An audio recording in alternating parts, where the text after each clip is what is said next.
Hello and welcome back to Koala Moon, children's bedtime stories and meditations designed to make bedtime a dream.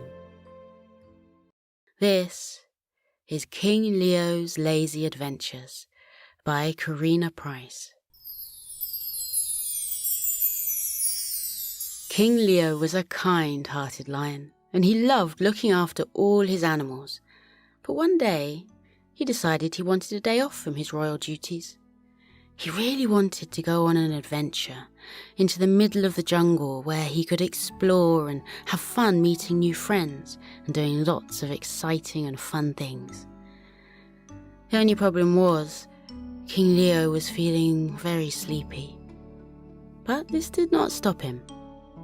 He decided that even though he was feeling so relaxed and lazy, he still wanted to go on an exciting adventure.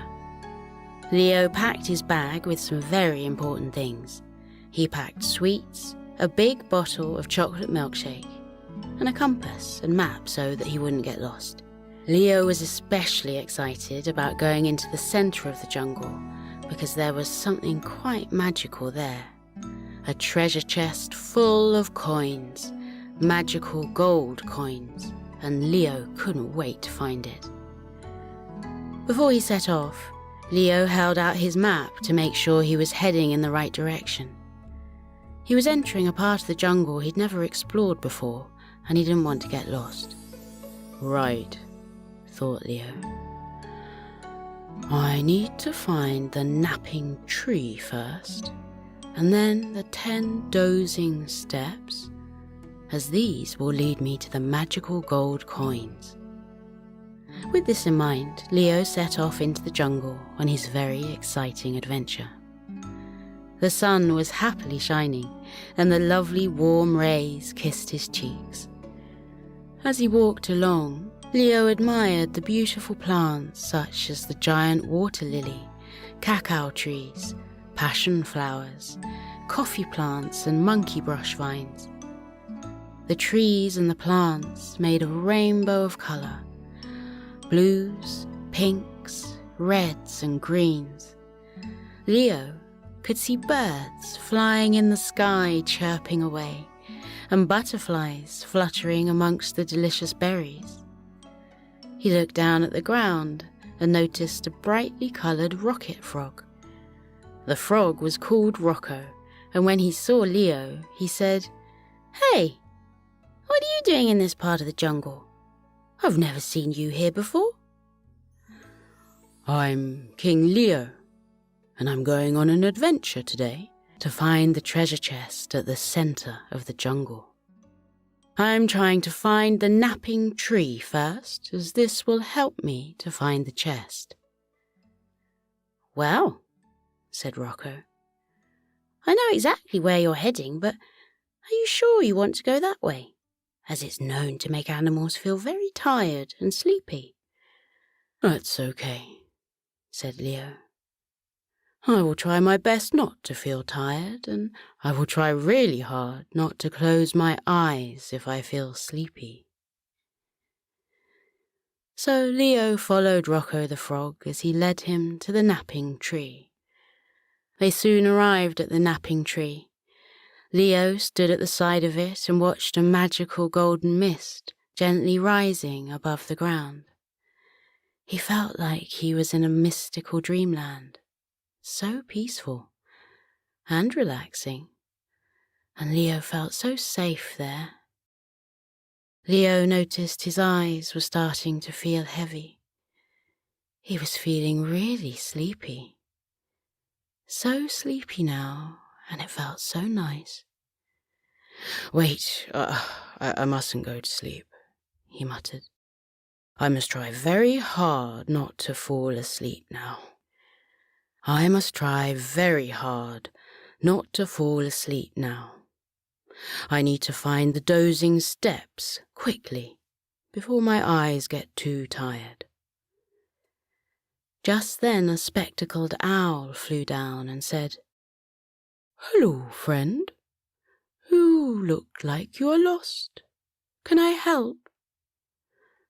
"Yes, please," said Leo. I really need to find the dozing steps before I get too tired. I'm going on an adventure to find the magical gold coins, and I don't want to fall asleep before I get there." The owl said, "Well, the best thing to do when you're feeling sleepy is to try not to close your eyes now. Try not to notice your eyes are getting heavier and heavier now. And try not to notice your body is feeling nice and relaxed now. And that will help you. Follow me and I will take you to the dozing steps." Leo lazily followed the spectacled owl, who was flying gracefully high in the sky, its beautiful wings gliding in the gentle breeze, swaying left and right, side to side. And as he flew high in the sky above King Leo's head, his wings started to release magical sleep dust. Lots of sparkling sleep dust drifted down onto Leo, making him feel ever so tired. "Here are the dozing steps, my friend," said the spectacled owl. "Good luck with your adventures. Oh, and look out for the lazy river. There are lots of lazy crocodiles living there." Leo looked down and saw 10 dozing steps in front of him, leading down into the deep jungle. All he needed to do was to take 10 steps down, and with every step down, he would get closer to the magical gold coins. Let's step down the napping steps with King Leo, taking the first step down now. 10, feeling nice and relaxed. 9, listening to the friendly sounds of the birds, feeling calm. 8, deeper and deeper levels of relaxation, stepping down to 7, your arms and legs feeling so relaxed. 6, your eyes are starting to feel heavy now, so sleepy now. 5, 4, nice and relaxed. That's right, stepping down to 3, feeling so relaxed and safe now. 2, safe and sound. 1, cozy and relaxed, all the way down to 0. Leo sleepily arrived next to the lazy river, and as he curiously walked over to it, he noticed his eyes just seemed to feel more tired. They started to feel really heavy now, and he was trying his very best not to fall asleep, and he was trying so hard for his eyes not to close. He carried on walking, but he started to get slower and slower with every step he took. He finally reached the lazy river, but he couldn't see any lazy crocodiles. It just looked like a normal river to him. So he decided to take a seat next to the tree and rest his eyes for a moment or two. Leo fell asleep, but a moment later, a movement beneath him woke him up. What was going on? Oh dear, Leo had fallen asleep on top of a crocodile. He was too sleepy to move, and the crocodile slowly walked into the river with Leo sitting on top of him. The crocodile waded into the water and began swimming down the lazy river. Leo wondered how he was going to get off the crocodile. He noticed a floating log nearby and jumped onto it. Phew, he thought. That was a lucky escape. After all that excitement, he decided to close his eyes, relax, and gently float down the river, nice and easy. Leo's eyes started to feel heavy and heavier, and he slowly began to fall asleep. Little did he know that he was heading towards a great big waterfall. What was he going to do? Luckily, there were some monkeys up in the trees eating delicious bananas, and they could see Leo floating down the river on his log towards the waterfall. So the monkeys reached down and grabbed Leo. They pulled him high into the trees just in time. As they did so, Leo woke up and asked the monkeys what he was doing up in the trees. One of the monkeys said they had saved him from going over the edge of the waterfall. Leo thanked them for rescuing him. He told them about his adventure and how he was looking for the treasure chest with the magical gold coins inside it. The monkey said if he was travelling through the jungle on an adventure, would he have time to join their party? They would love him to be there. It was going to be great fun, and there would be chocolate cake, sweets, party games, face painting, the lot. Leo smiled and said it sounded amazing, and yes, please, he would love to go to their party. When the monkeys and the lion arrived at the party, there was fun music playing in the background. The orangutans were beating the drums, and the other animals were dancing and laughing and having lots of fun. Some were doing silly face paints on each other's faces. Others were playing pass the parcel and telling funny jokes. One of the monkeys said, "It's time for the birthday cake. It's taken us 3 days to make this yummy masterpiece. It's as tall as a mountain and has every single sweet you can think of on it.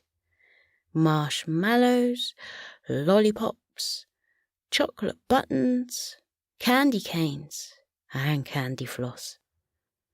Leo could not wait to have a piece of the delicious cake. Everyone stood around the cake and started to sing happy birthday to one of the little monkeys. But as everyone was singing, Leo started to feel very sleepy. His eyes felt heavy and heavier, and he was trying his best to keep them open. He really didn't want to fall asleep now, and he tried not to focus on feeling relaxed because he didn't want to miss out on a delicious piece of cake. But, oh no, Leo couldn't stop himself from falling asleep. He fell into a deep sleep and accidentally fell face first into the birthday cake, right into the middle of it. The monkeys looked at the cake in dismay. Leo quickly woke up and apologized. He just hadn't been able to stop himself from falling asleep. He said sorry again and offered to help with the party. He asked if there was anything that needed doing. The monkey said he could help them with the balloons, as they needed air putting into them. Leo went over to the balloon-making machine, and one by one, he started to fill the balloons with air. There were red balloons, blue, green, and multicoloured balloons. Some balloons were big and round, and others were long and oblong. Leo was proud of himself and knew the monkeys would love the bright colourful balloons.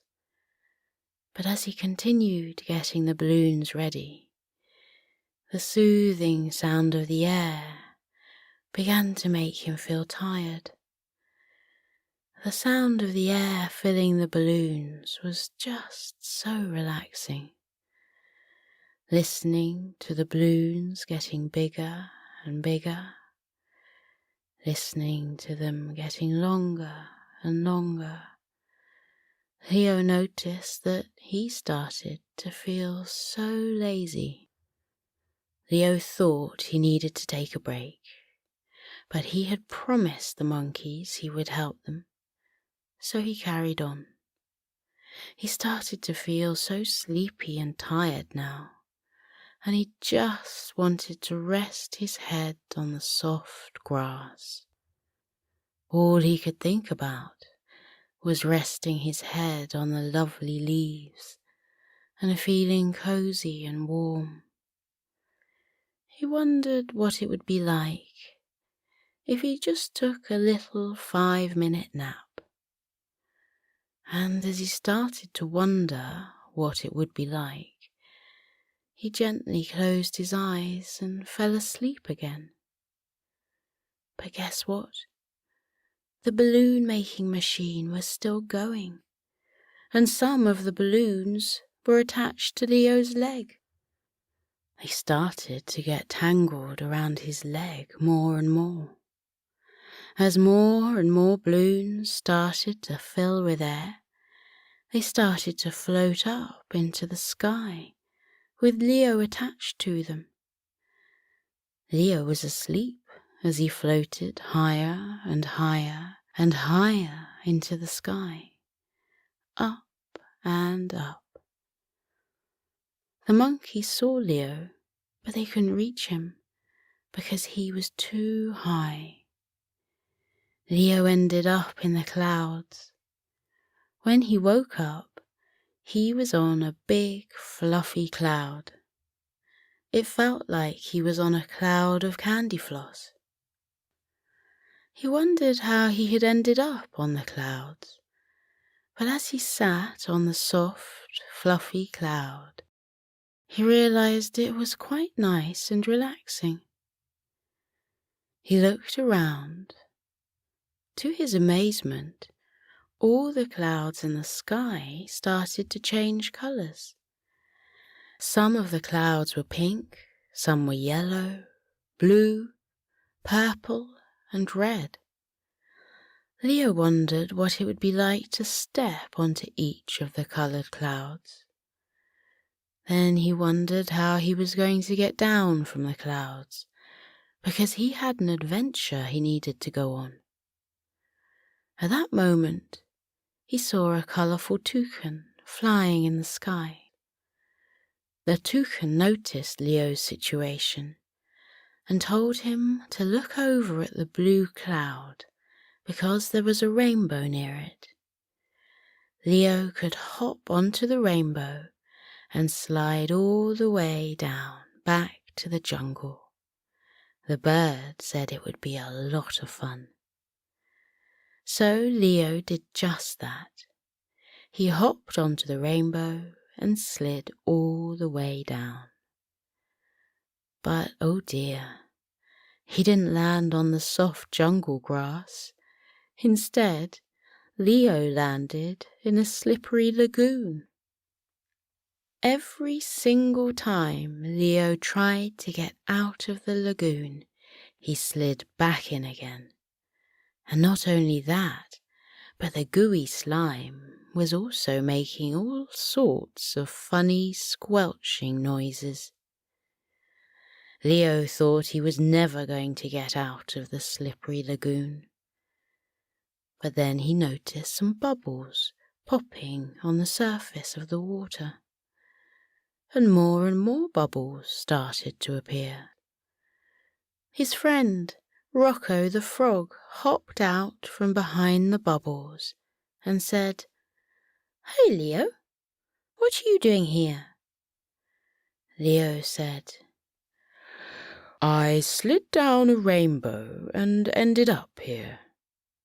And now I can't seem to get out. Every single time I try, I slide back again."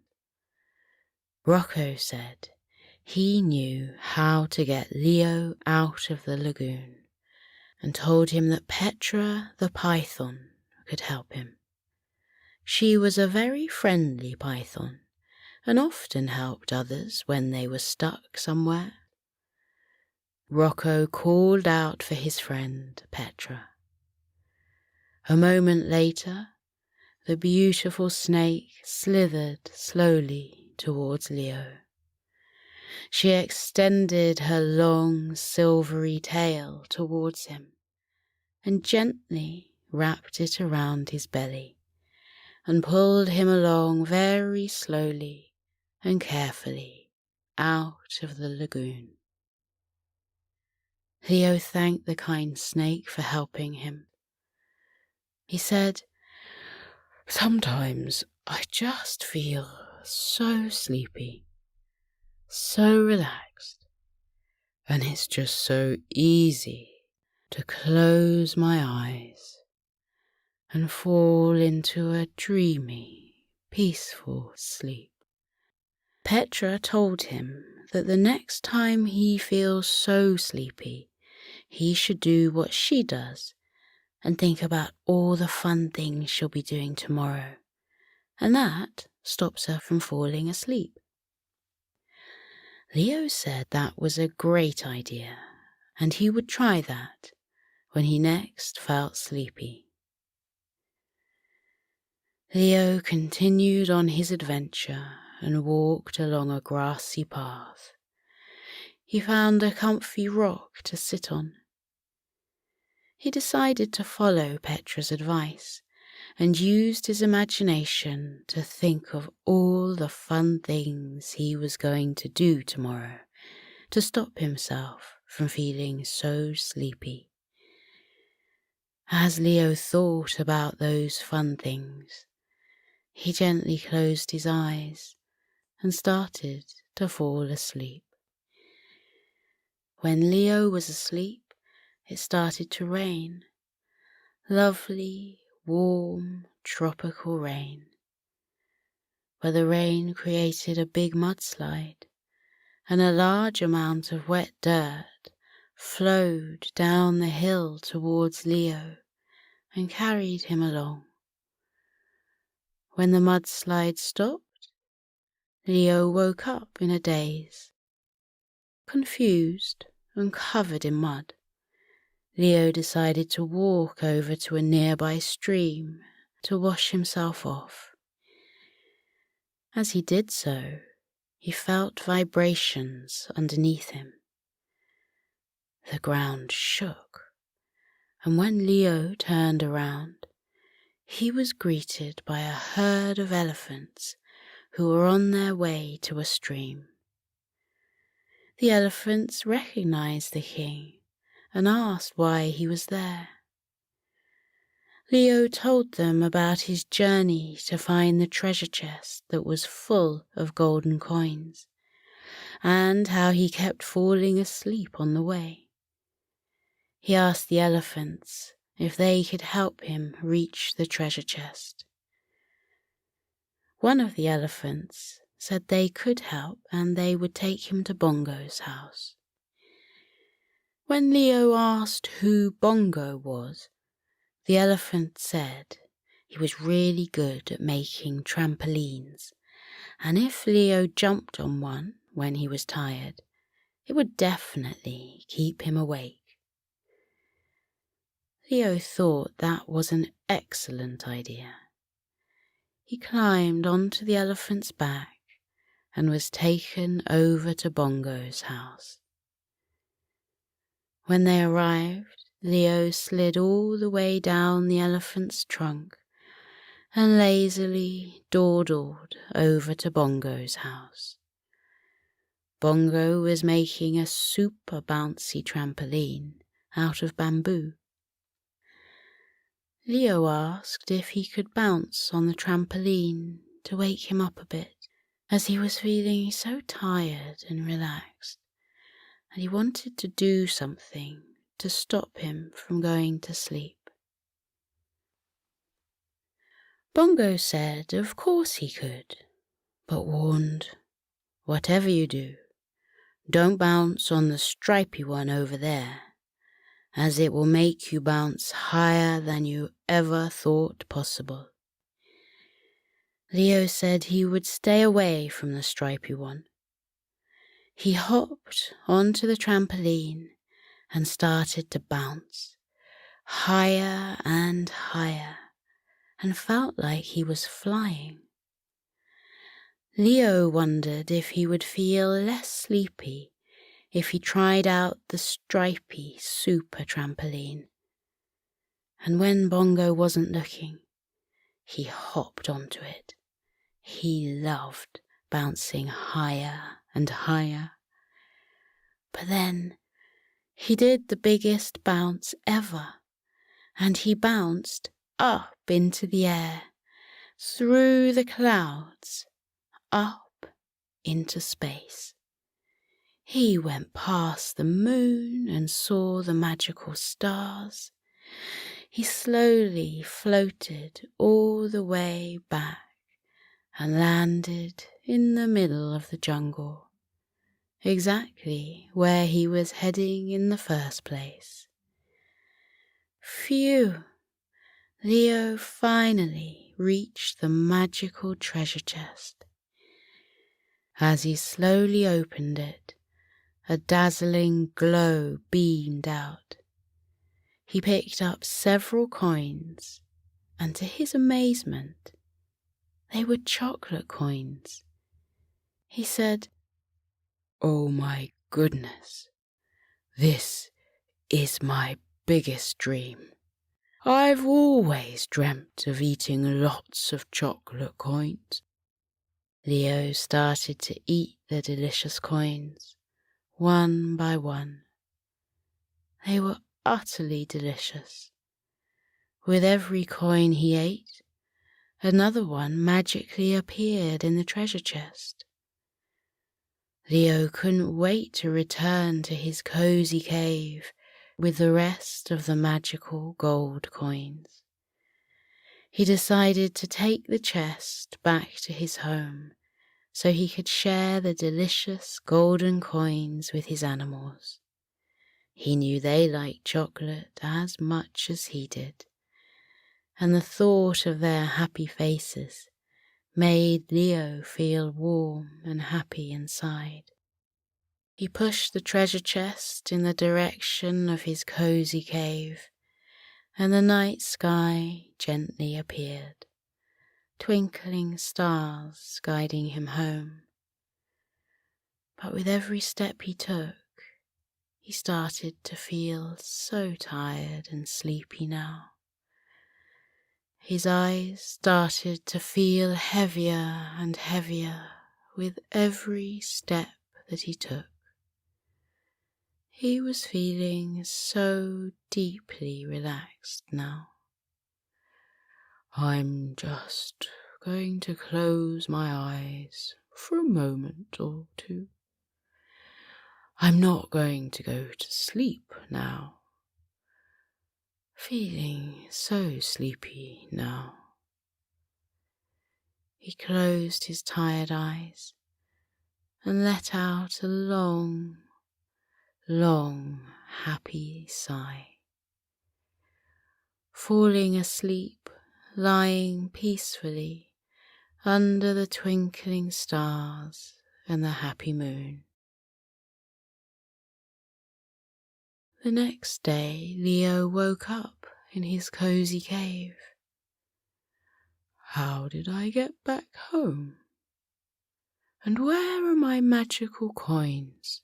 He said. His friend, Emu, said, King Leo, you have been in your cozy cave, fast asleep all night. You must have had a lovely dream. Leo said it was the best dream he'd ever had. He snuggled back into his bed and smiled as he thought about his wonderful dream, feeling nice and cozy, safe and sound. It's time to meet our little ducky duo. This is The Lazy Duck's Rainy Day by Luke Prendergast.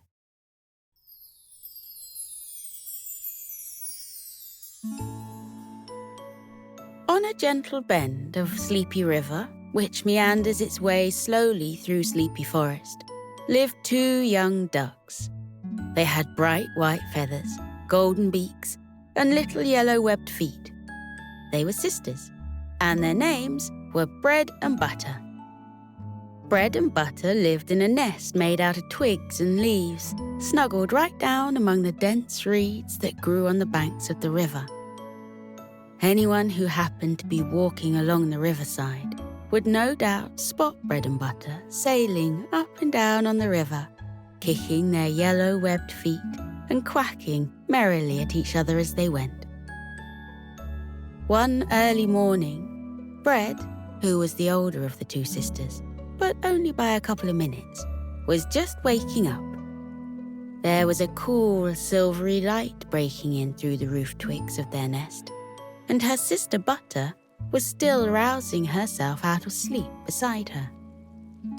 Bread stretched her wings wide, poked her head out of the top of her nest, and was delighted by what she saw. It was raining. Little droplets of rain fell from the sky, making their plip-plip-plop sound on the river water, like the tinkling notes of a xylophone. Water could be heard dripping from the leaves of the trees and pattering down like tiny little footsteps on the mulchy ground. "Butter, wake up!" Bread quacked for joy. "Wake up, wake up!" Butter, who often found that her sister didn't want to get moving in the morning, gave a big yawn. "Ooh, what is it?" she said. But Bread wouldn't tell her. "Just come and see," she quacked. "Quickly!" Butter rubbed the sleep from her eyes, pulled herself up, and poked her head out of the nest like her sister did. "Oh, Bread!" she quacked. "What a day! Why didn't you tell me? It's a rainy day." For the truth was, there was nothing that Bread and Butter enjoyed more than a lazy, rainy day on Sleepy River. While some creatures might not like the rain because it got their feet wet or their fur damp or splashed in their eyes, that was not the case for these two sisters. With their waxy feathers and flippery feet, ducks were in their element in the rain. They didn't say "water off a duck's back" for nothing, after all. As they ate their breakfast of toast and seeds and pulled on their bright yellow bucket hats, Bread and Butter chatted about how they would spend their rainy day. They agreed that they would spend a lot of time floating up and down the river, enjoying the rain. "And we could make a big splash and have a water fight," suggested Bread, who was the more energetic of the two sisters. I'm not sure about that," replied Butter, who didn't really like to overexert herself very much at all. "I'd really like a lazy day. We can find a nice quiet corner in the rushes and just sit there, enjoying the drizzle." Bread picked up her bright green umbrella, the most fashionable item she owned. One of the reasons she loved rainy days was because she got to take it out with her. "Well," she said, "let's head out and see." So the two sisters waddled out of their nest and hopped from its twiggy edges onto the gently drifting currents of the river. "Oh, isn't this wonderful?" Bread sighed as she felt the cool water running over her feathers. "Just the best kind of day," Butter agreed. Bread and Butter floated down the river, enjoying the sound of the falling rain, which they thought was like a forest orchestra coming to life. Soon enough, they reached an area where the river current slowed down and collected into a wide pool. "Look what I can do," Bread said to her sister. "Are you watching? Are you sure?" And when she was sure that Butter was watching, Bread took a big gulp of air and stuck her head underwater so that she was upside down, half submerged, with her little yellow feet flapping this way and that in the air. Butter couldn't help but let out a big quacking laugh. Her sister looked so funny upside down in the water. When Bread turned the right way round again, she shook her head so little droplets of water were flung in an arc, and told Butter that now it was her turn. "Go on," she encouraged her, "and make sure you flap your feet extra fast." Butter took a big mouthful of air, counted to 3, and stuck her head under the water. Now it was Bread's turn to laugh, looking at Butter's feet waving about in the air like that. And when Butter came back the right way round, the two sisters laughed and quacked together, because rainy days were so much fun. Then, to their great surprise, a sparkling orange and white koi carp stuck his head out of the water. "Hello, my ducks," he said. Bread and Butter flapped their wings in greeting. "Oh, hello, Koji," they quacked, recognizing their good friend. "How are you on this rainy day?" very fine," said Koji the koi carp. "Can't be complaining, not with this glorious weather like this." Bread and Butter looked up at the sky. They couldn't agree more. Koji the koi carp said that he had seen the two sisters ducking their heads under the water and had wondered if they were going for a dive. "A dive?" repeated Bread curiously. "What do you mean?" A dive, Koji explained, was when you kicked down all the way beneath the water to see what was down below. "There are some beautiful pebbles on the riverbed," he said. "I can show you if you like." As far as Butter was concerned, diving sounded like quite a strenuous, energetic activity for what was supposed to be a very lazy, rainy day. But her sister's face was lit up with such bright joy at the prospect that she said, "Okay, Koji, show us." So, Koji the koi carp showed the sisters that if they ducked their head under the water like they had before, and then kicked with their yellow-webbed feet, then they'd be able to swim down to the riverbed. "Let's give it a go," he said. The sisters, this time in unison, took a big gulp of air, ducked their heads under the surface of the water, and kicked. What fun it was, Bread thought, as she propelled herself through the water, feeling its cool touch slipping over her feathers. Even Butter thought to herself, as she swam down, that diving was fairly exciting, even if it was a little like hard work. Koji showed them all the way down to the riverbed and pointed out plenty of pretty little stones, glittering black onyx, pink quartz, little white ones that looked like tiny eggs. Butter found a turquoise stone and a bright blue one that looked like a little piece of fallen sky, and she picked them up with her beak and slid them under her yellow bucket hat to keep them safe. They'd look very nice as decorations for the nest, she thought. Back at the surface, Bread and Butter thanked their friend Koji the koi carp for showing them what fun diving in the rain was. "No problem, my ducks," said Koji, before, with a swish of his long silvery tail, he swam away. Bread and Butter continued on down the sleepy river.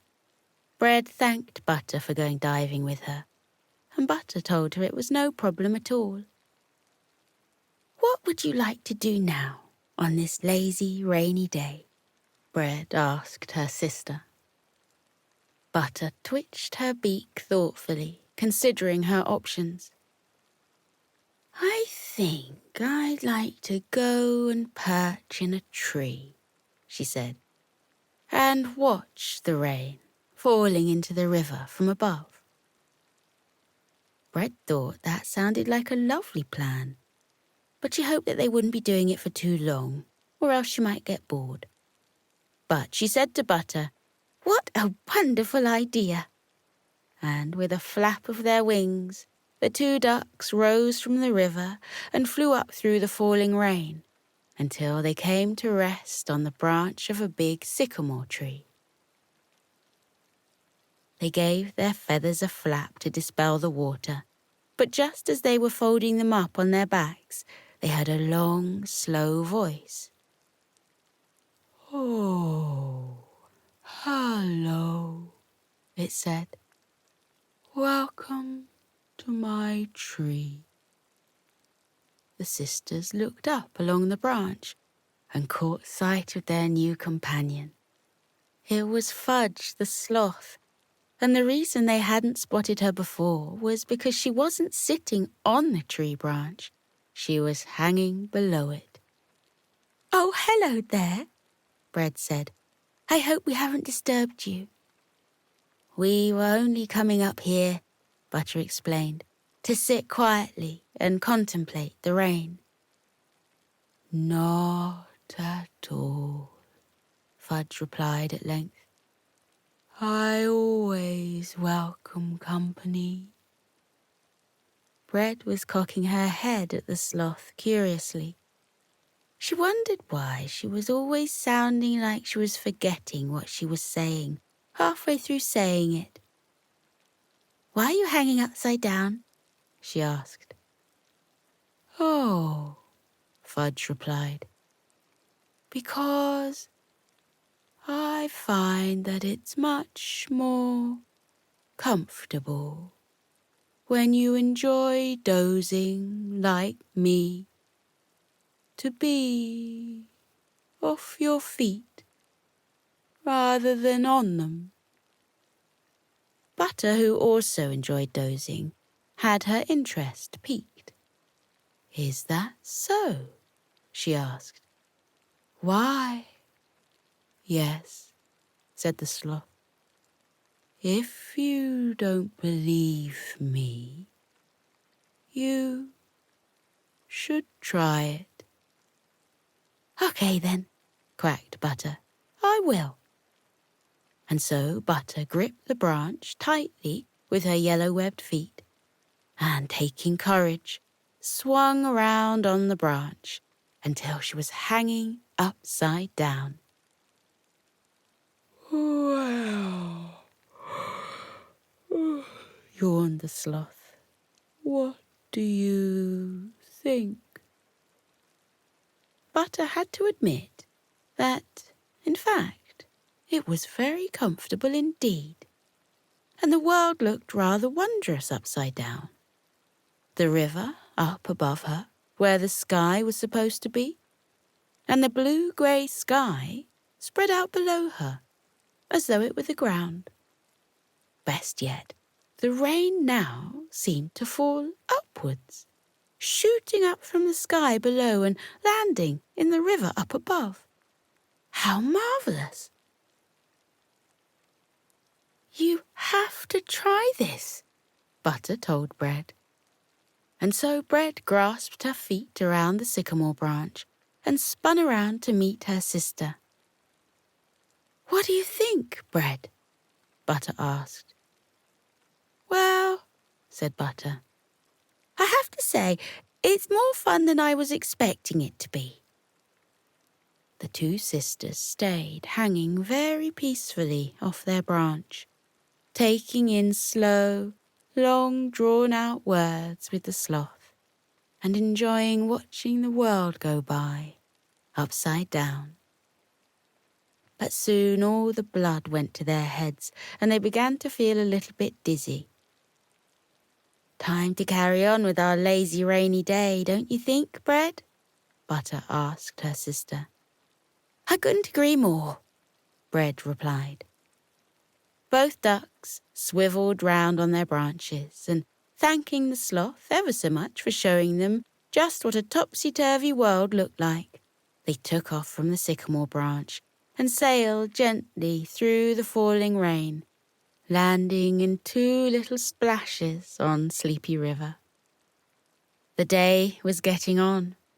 Although the sun was hidden behind the big mushroom-like rain clouds, Bread and Butter could tell by the colour of the light that it was the afternoon.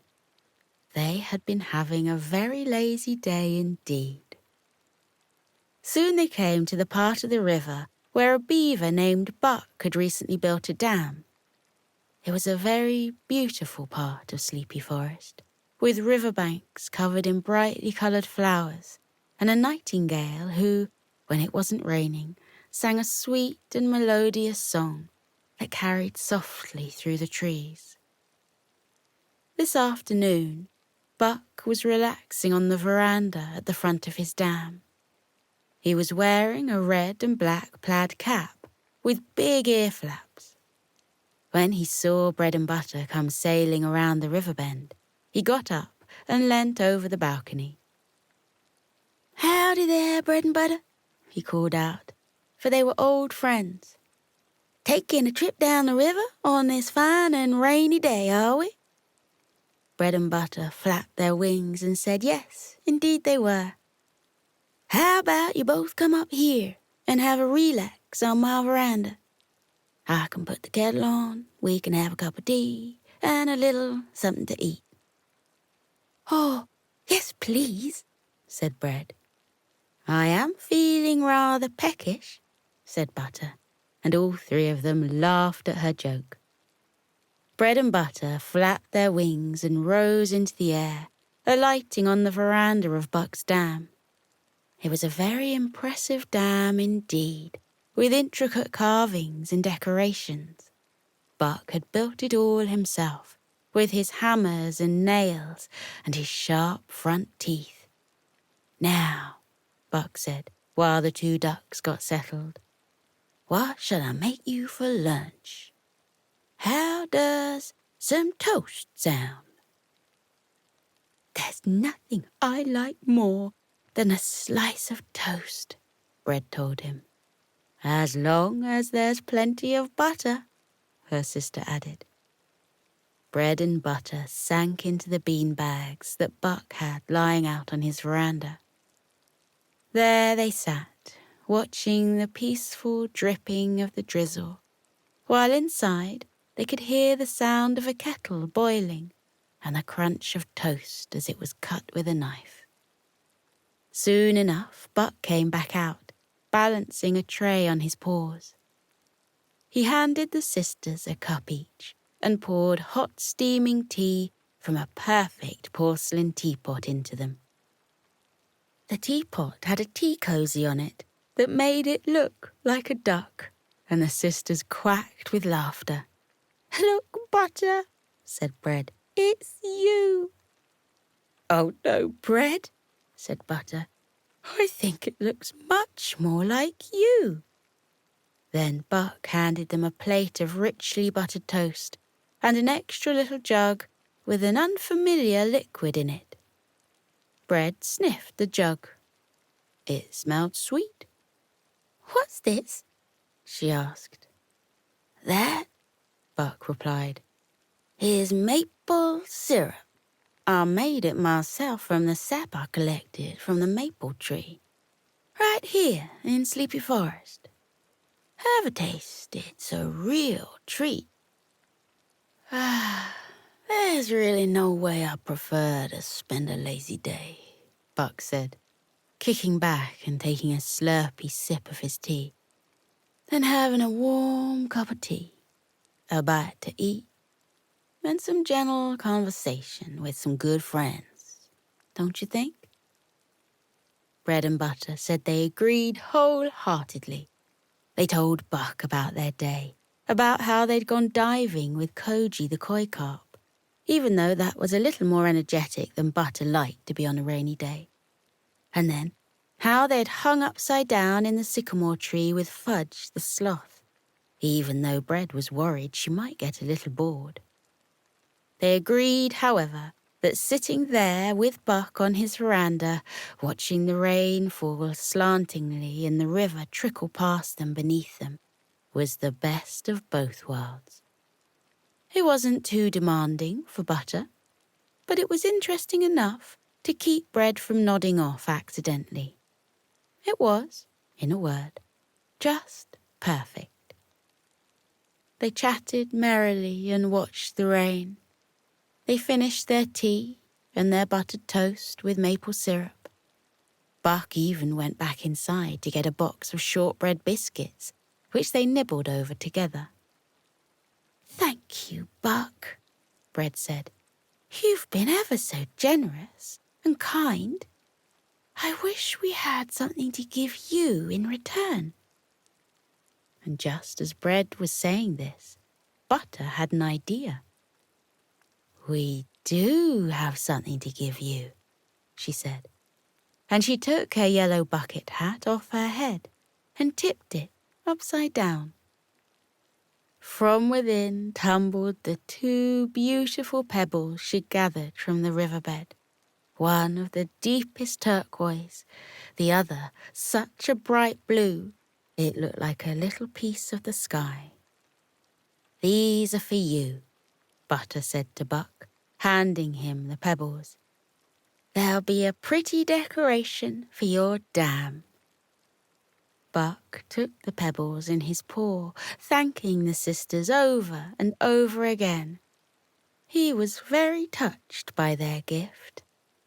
"I know just where they'll go," he told them. "They'll look beautiful on my windowsill. Now," he added, "who'd like another cup of tea?" And so Bread and Butter sat on Buck's veranda while he made another cup of tea. And when he came out, they talked about all kinds of things.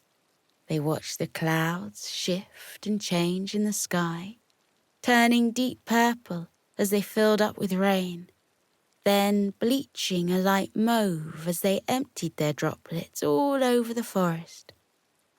They watched the sun sinking behind the clouds, turning the sky first a pale grey, then a dark indigo, and finally black.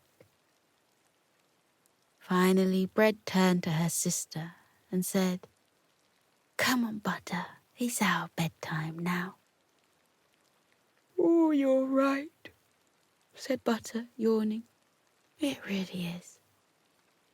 They thanked Buck again for his generous hospitality, and then they swam back up the sleepy river to where their snug home was nestled among the reeds. They took off their bucket hats and shook their wings dry. They brushed their beaks and pulled on some warm socks to sleep in. As they were nuzzling down into bed, Butter said to her sister, "That was the best rainy day we've ever had, don't you think?" "Oh, yes," said Bread. "The best lazy rainy day ever."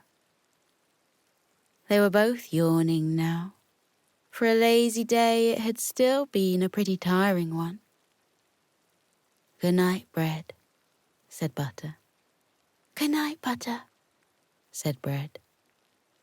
And then the two ducks sisters and best friends, closed their eyes and began to drift off. And little did they know it, but their final thoughts before sleep took them were the same. What, they wondered as they fell asleep, would the weather be like tomorrow?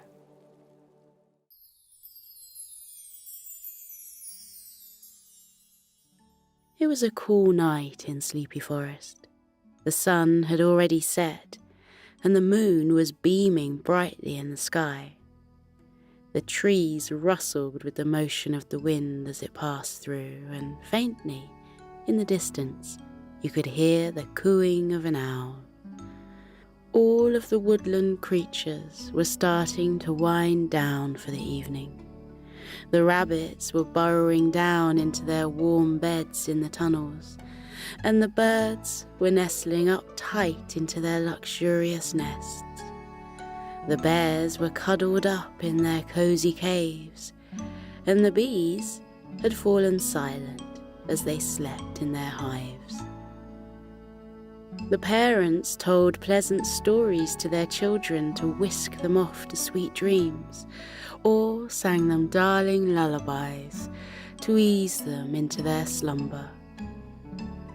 Some of the parents rocked their young to sleep, while others simply slept next to their babies. Meanwhile, one mother despaired over her children's inability to drift off. A mother fox sighed with exasperation as she watched her 2 young cubs tumble around and frolic in the grass together. She had been trying to coax them into their warm den for over an hour, but the defiant little foxes refused to listen. "Go to sleep, little foxes," she implored her 2 sons. But the rambunctious pair wouldn't listen. "We have too much energy," one of them declared as he leapt on top of his brother and playfully wrestled him to the ground. Oh dear, Mother Fox tutted, shaking her head from side to side. She was tired of trying to force her mischievous sons to go to sleep. She had too much to do. At night, the adult foxes would venture outside of their dens in search of food for the next day. If she didn't go out tonight, then they would all be very hungry the next day, and she would have to wait for nightfall yet again to go out. It was becoming increasingly difficult for her to do her job without keeping watch over her sons. Foxes are animals of the night, you see. They are nocturnal creatures, so they are accustomed to roaming around the forest when the sun sets and night comes. Foxes don't have the best eyesight, so they communicate with each other by sound and scent. That is why they are so perfectly built for living in the dark and enjoying the night time. They can find their way in the dark using simply their ears and their noses. When her sons were young, Mother Fox had no problem with getting them to sleep at night while she went out foraging. When they were babies, they needed as much sleep as possible, and they only woke up to eat and drink before drifting back off to sleep. But now that they were getting bigger, they were requiring more energy and were wanting to stay up later and later each night. She was finding it more and more of a struggle to get them to go to sleep than ever. The 2 little fox brothers were called Arlo and Louie. Arlo and Louie both had bright red fur with white chins and chests and black paws upon their feet. They had black button noses on the ends of their pointed snouts, and they had big triangular ears on the top of their tiny heads. Their red fur was so soft and fluffy that other animals in the forest often referred to them as little fluffy red clouds, although now that they were getting older, their mother referred to them as little fluffy red storm clouds. They were becoming tougher to handle each day.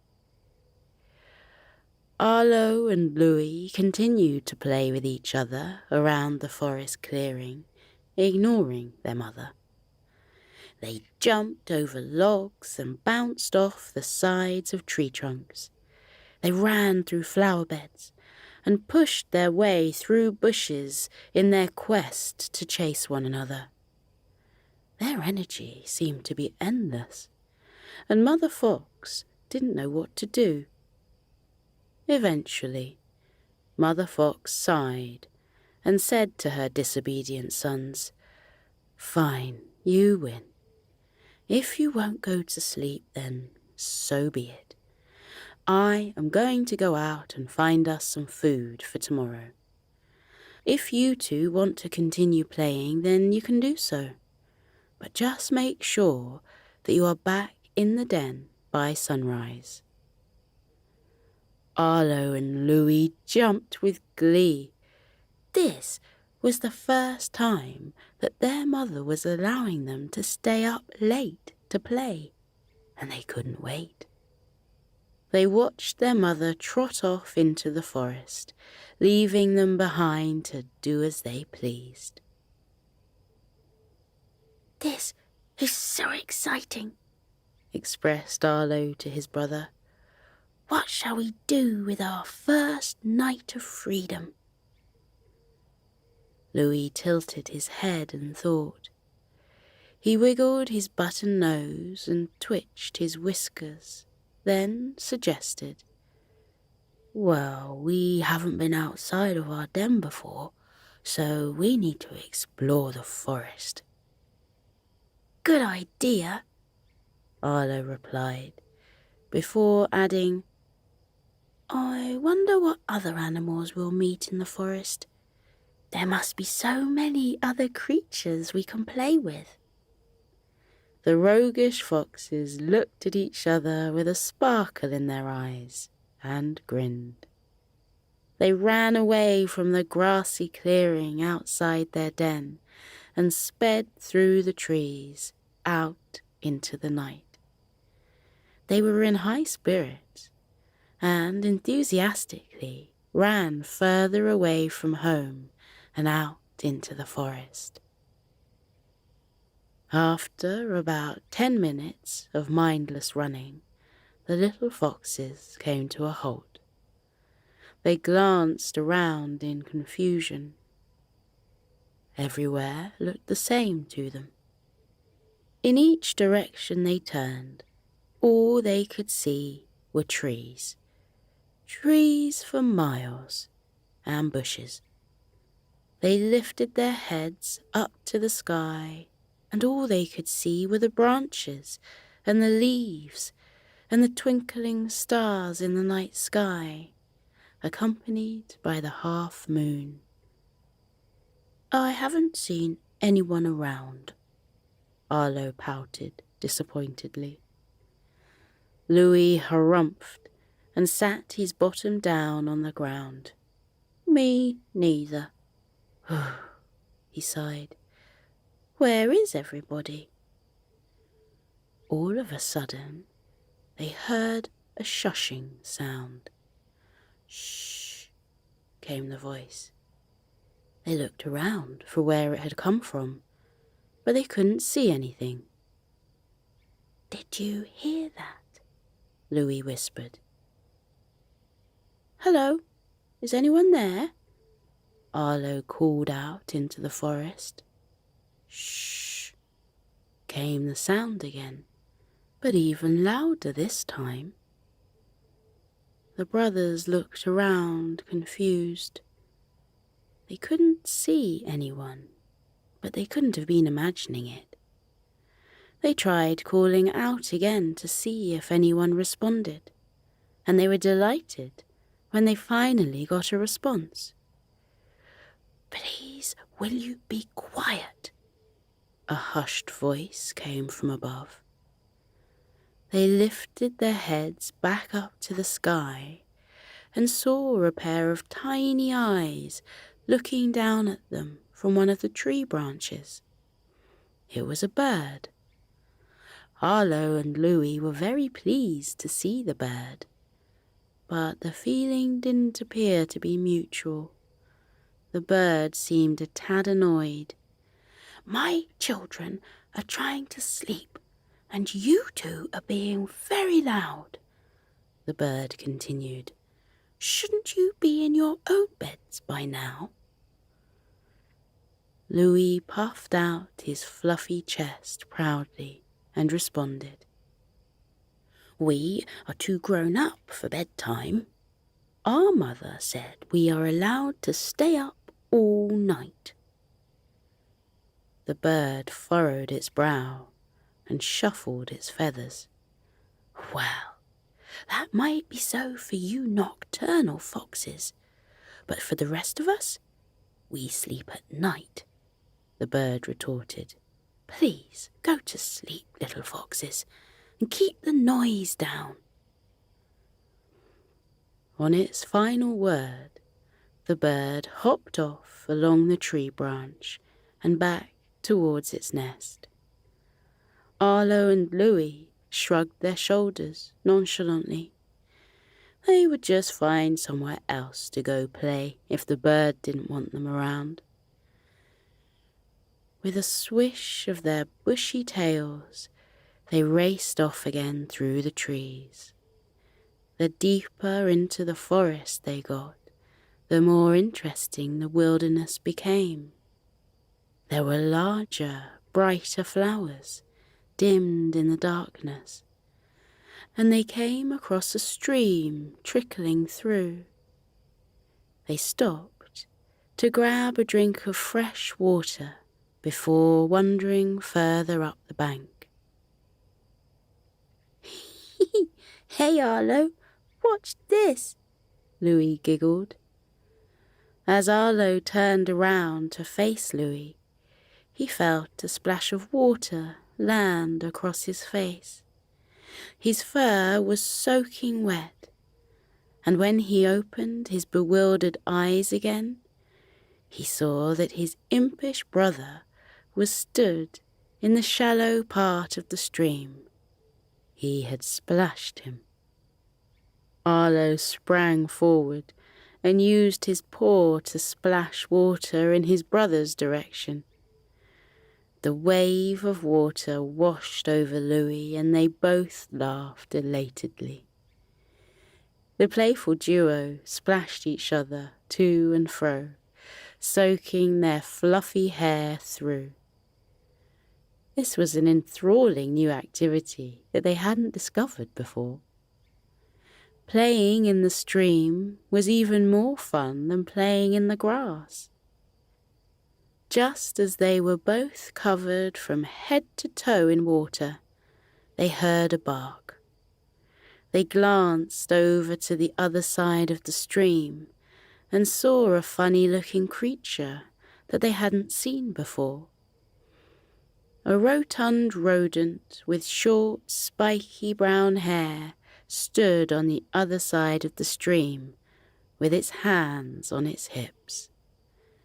It had 2 long buck teeth peeping out from its mouth and had a large flat tail behind it that tapped and padded impatiently against the muddy bank.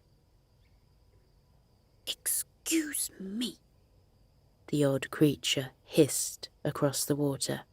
"What do you think you are doing? You are making an awful racket, and it's disturbing my children." Arlo and Louis looked sheepish and apologized. They didn't realize that anyone else was around. They were too caught up in their entertaining game to notice. "What are you?" Arlo queried innocently, not realizing how blunt his question was. The beaver folded its arms and fumed. "I, young fox, am a beaver. Hasn't your mother ever introduced you to one before?" Arlo shook his head bewilderedly and explained, No, she hasn't. This is our first night away from our den." The beaver raised its eyebrows and calmed down upon hearing this. "In that case, I can understand why you might be confused," the beaver tutted. "But let me teach you something, little foxes." The beaver informed Arlo and Louis that whilst they were animals of the night, most other creatures are not. When the sun sets, most animals go to sleep so that they can rest and wake up rejuvenated and ready for the next day when the sun rose. If they didn't get their much-needed sleep, then they would become cranky and impatient all day, beavers included.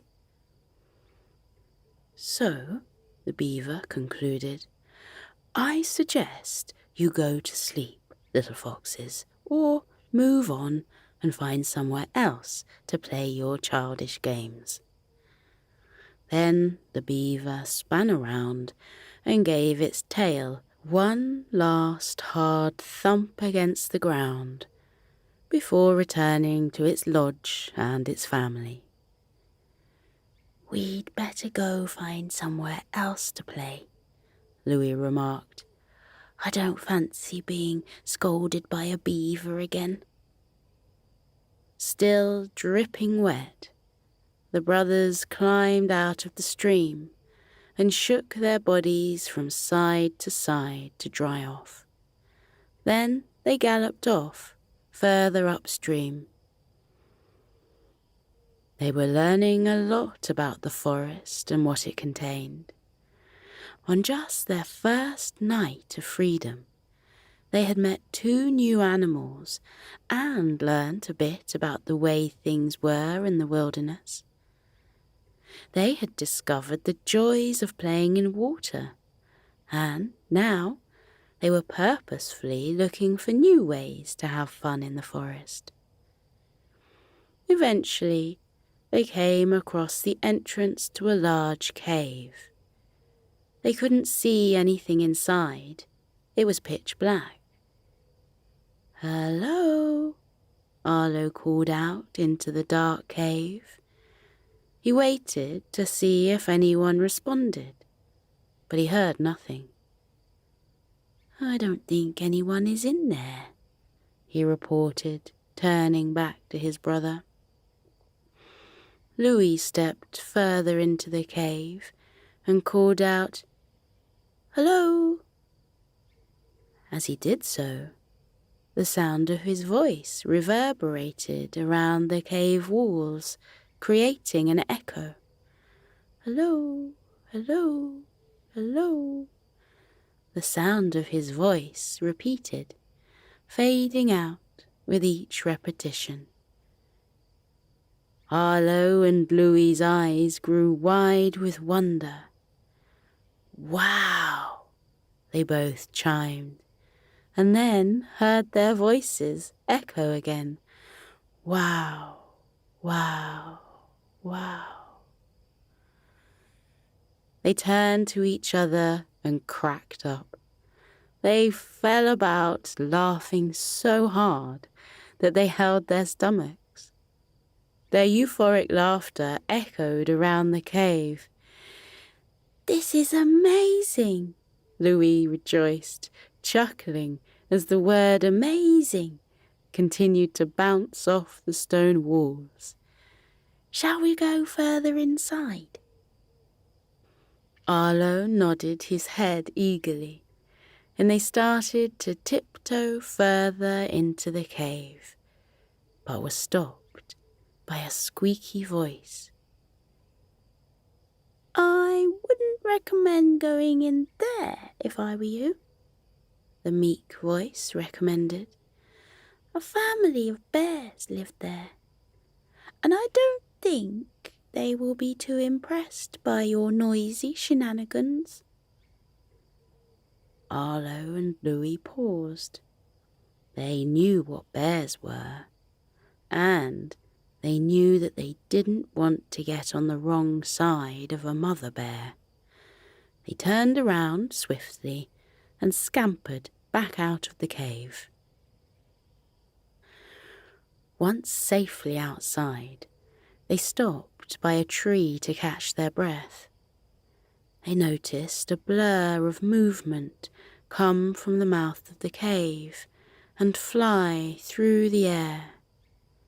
They heard the fluttering of wings and looked up above them. Hanging from a branch, upside down, was another unusual creature. They had never seen anything like it before. The topsy-turvy creature spoke to them in the same small voice they had heard in the cave. "Phew! I'm glad we're out of there. I wouldn't want to be around when Mother Bear comes looking for who woke up her sleeping cubs," the creature chuckled.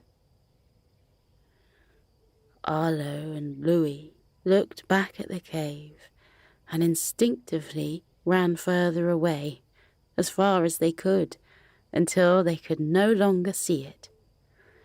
The capsized creature followed them and perched on another branch overhead.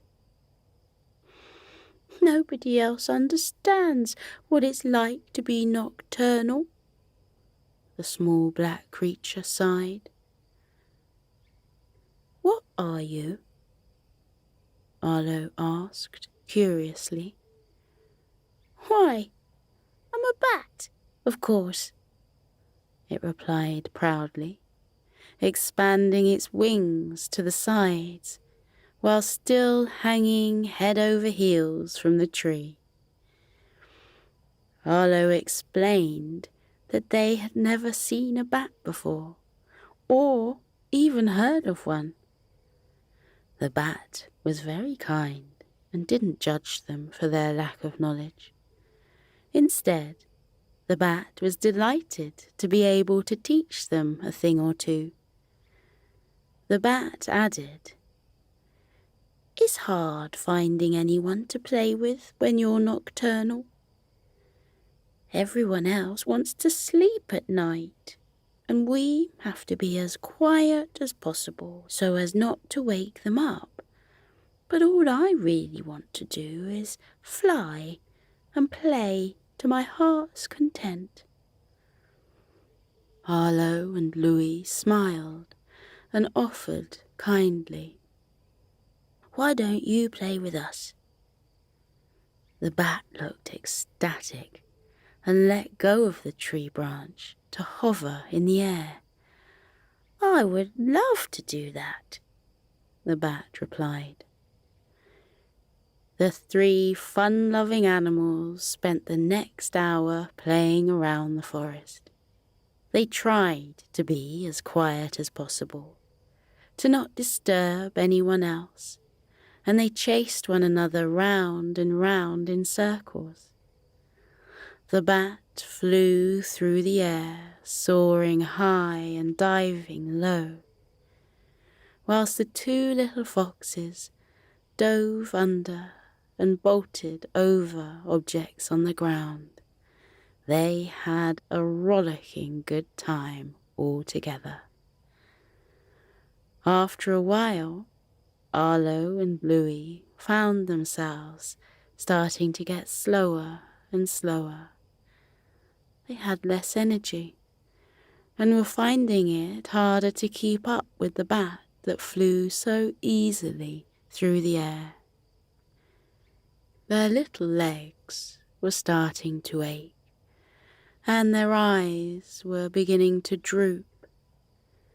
Louis let out a little yawn, and Arlo followed suit. The bat flew lower to the ground and back to them. "Why aren't you keeping up?"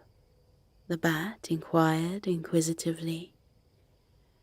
Louis yawned yet again. "I'm tired," he answered. "Me too," piped up Arlo. The bat looked over the two young foxes and smiled. They looked absolutely worn out from all the fun they had been having. "Go to sleep, little foxes," the bat comforted them in a hushed voice. "I'll lead your way home." Arlo and Louis sleepily followed the bat through the trees and back to their den. They walked sluggishly slow and fought to stay awake to make it back to their mother.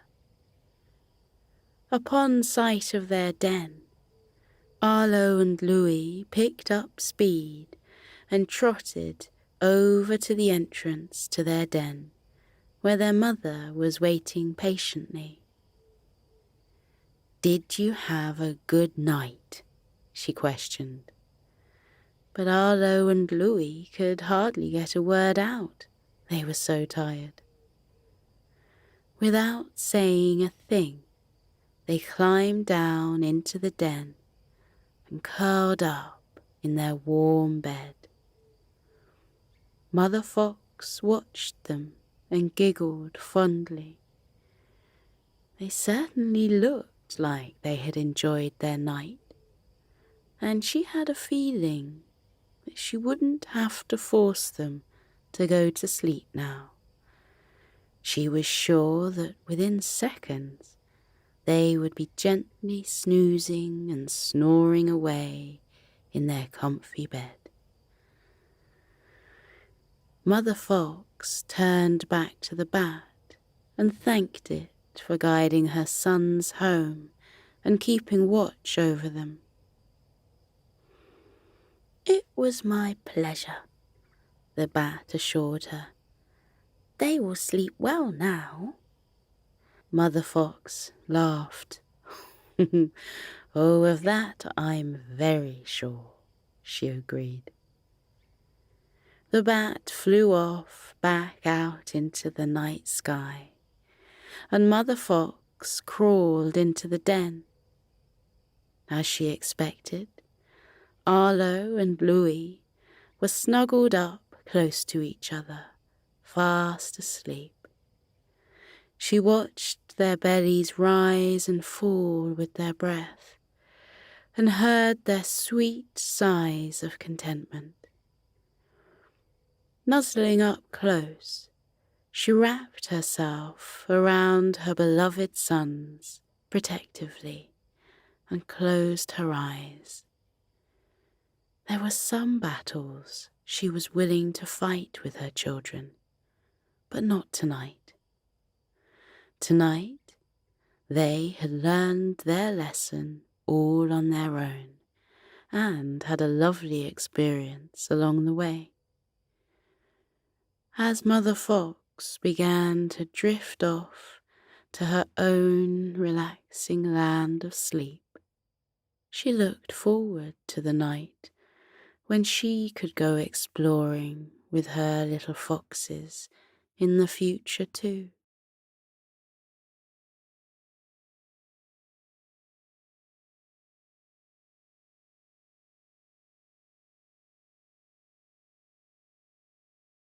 Drifting towards dreams now, the happiest, loveliest dreams you've ever dreamt. We're calm and cozy. Your breathing is relaxed and you can feel that lovely weight of the blanket keeping you safe and warm. Aren't you comfy? You are so warm and cozy, so sleepy. As you drift into dreams, count all the things you're grateful for. Let yourself fill up with all of the little moments that made you smile today. See the faces of the people that made you laugh. Think of the things that challenged you. Think of the things you learned and the practice that meant you'll be a little bit better tomorrow than you were today. Think about how warm and cozy and sleepy you are here in your bed. What a day you had. Wonderful things lie ahead for you too. You will have wonderful adventures tomorrow and the next day and the one after that. The whole world is waiting for you. But there's no rush. There's nothing more to do today. All that's left for today is rest, deep, cozy sleep. The most beautiful of dreams are waiting for you now. That's why you're drifting off, gently, into dreamland. So keep breathing slowly. Let yourself get toasty warm. Let your eyelids stay heavy. And know that you are safe. Remember that you are smart. You are brave. You are kind. And you are loved. Think it to yourself. I am smart. I am brave. I am kind.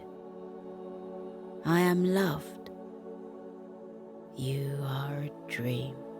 When tomorrow comes, you'll face it with a smile, because you are smart, brave, kind and loved. Because you are you, uniquely, wonderfully you. What kind of dream are you drifting towards tonight? You can dream however you want, because your imagination is as wide as the universe. What will you find in tonight's dream? Maybe you'll see your favourite characters. Is that Hector and Sunny over there? Maybe you'll visit the moon, where there's mice eating cheese in the craters. Maybe you'll walk through Sleepy Forest, where Coco the koala is strumming his pink ukulele on the banks of Sleepy River. Let your imagination take you away. Your dreams are all yours, and you deserve the sweetest dreams of all, because you are brave, you are kind, and you are loved. You are brave, you are kind, and you are loved. And you are wonderfully, uniquely you. You are a dream, and it's time to sleep, tucked up in your bed. Breathe slowly and melt into your bed. Isn't it warm and soft and cozy? It's time to rest. Take deep breaths in and out and let yourself relax as you say goodbye to the day. Let your body get even heavier. Let your whole body go floppy. Drift deeper into sleep with every breath and say goodnight. Remember, tomorrow will be a good day because you have a big heart. You are a good friend. You believe in yourself. You know there's nothing better to be than yourself. It's okay to get things wrong It's okay to ask for help. You can do whatever you set your mind to. Be proud to be different. Be proud of your achievements. Be proud of yourself.